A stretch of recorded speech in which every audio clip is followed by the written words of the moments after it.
Service in Peachtree City has issued a severe thunderstorm warning for southeastern Morgan County in north-central Georgia, southwestern Greene County in east-central Georgia, until 3:30 p.m. Eastern Daylight Time. At 2:56 p.m. Eastern Daylight Time, a severe thunderstorm was located over Greensboro, moving south at 15 miles per hour.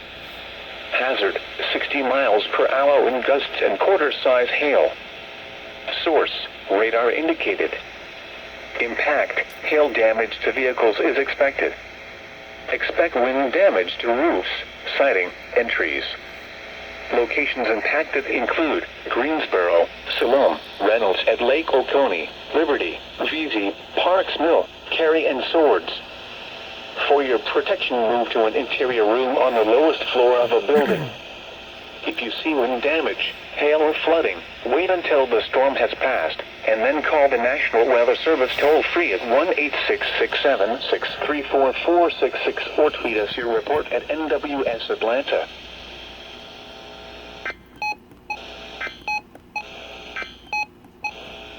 Significant